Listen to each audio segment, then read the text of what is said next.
The library is one example of the many services available here at the college to help you succeed.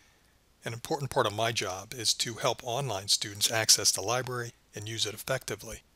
Once you get comfortable with what we have to offer, you'll save valuable time and create better work.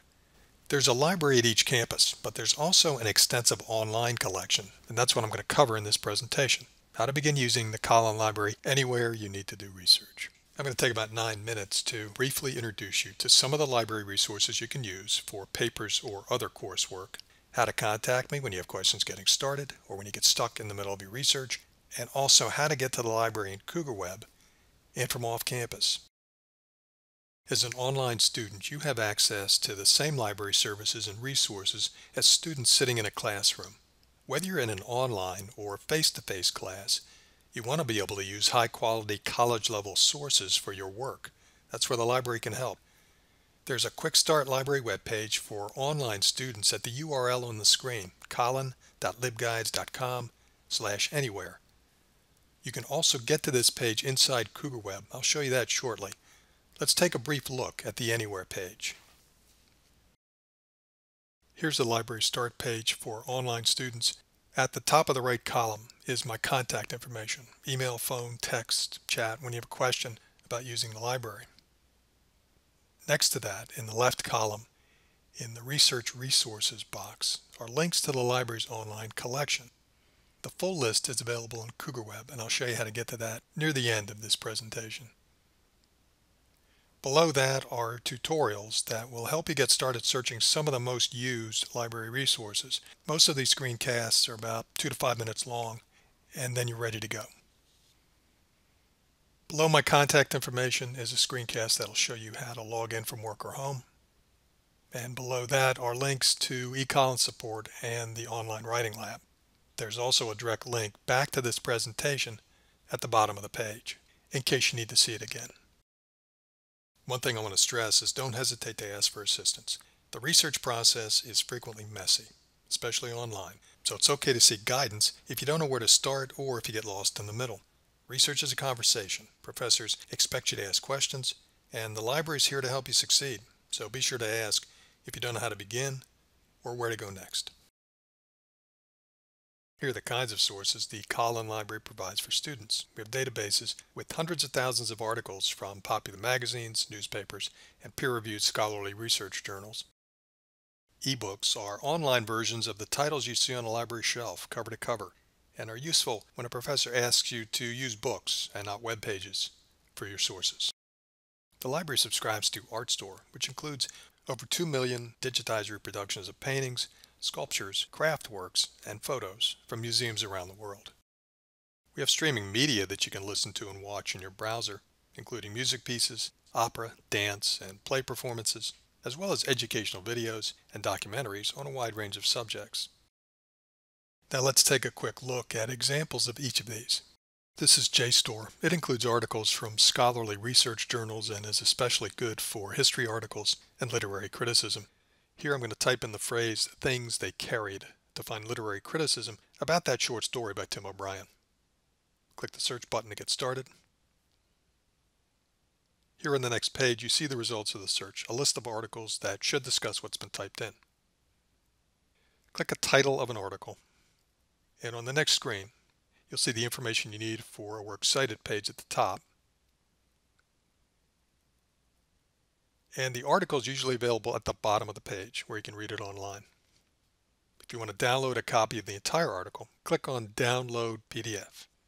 You'll be asked to accept JSTOR's terms and conditions in this pop-up window. That means you don't violate copyright and download 10 copies of the same article or entire journal issues. Once you click through that, depending on how your browser is configured, the PDF will either open in a new browser window or download to your desktop. From there you can print or email a copy to yourself or save it to a drive or USB stick. JSTOR is just one example of the dozens of article databases the library subscribes to that cover the subjects you're studying in college. A big challenge at first is to decide which database to use. For example, JSTOR is not as strong on recent information, so you generally can't use it to find topics in the news. But there are dozens of other library resources that can give you that information. And again, that's an opportunity for you to begin asking questions. Sage Knowledge is one example of an ebook collection. These are digitized copies of books you'd find on the library shelves. Keep in mind that you generally won't be reading an ebook all the way through online. Instead, you'll search it for the information you need to support what you're writing about. Say you're researching the topic of anxiety. Type that in, and you'll get back a list of articles from the subject encyclopedias and handbooks included in Sage. Click an article link, and you'll get a Wikipedia-style entry. Brief, factual, to the point, but the articles in Sage are different than those you'd find in a general encyclopedia. The entries here are written by experts in their field, and you'll see the author's name on the article so you can easily cite it. There are further readings or references at the end of the article that you can use to track down additional reliable sources. Many times these other sources are available in the online library collection or on the shelves at the campus libraries. If your professor tells you no Wikipedia, or wants you to use a book source and not a web page, these ebooks provide you with great alternatives.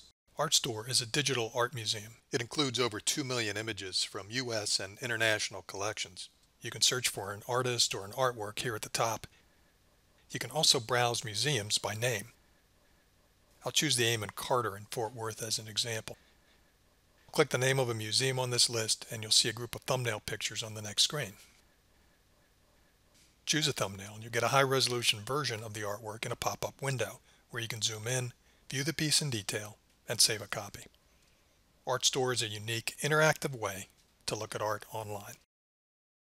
American History and Video is one of the streaming media sources the library subscribes to. It includes full-length programs from the History Channel and PBS, documentaries, and newsreel footage from the 1940s, 50s, and 60s.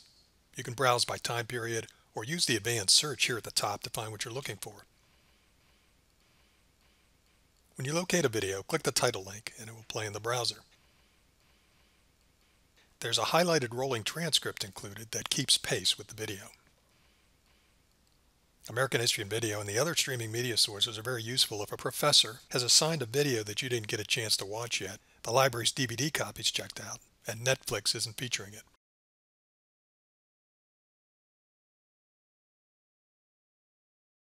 To get to the library in Cougar Web, log in and click the library link here on the top left. Here on the main library page, choose the link to Find Articles here in the middle.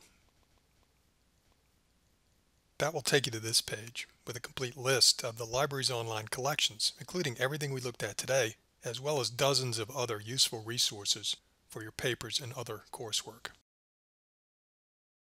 You can get to the Collin Library Anywhere page also in Cougar Web. Here under Services for Students on the left, click Help with Online Classes, and that will take you to the Anywhere page. When you're off campus and you choose a link to JSTOR or one of the other library resources, you're going to see this screen. Even if you're logged into Cougar Web or Canvas already, here, just re-enter your Cougar Web username and password. After you do that once, you can search as many resources as you like without having to log in each time, as long as you don't close your browser.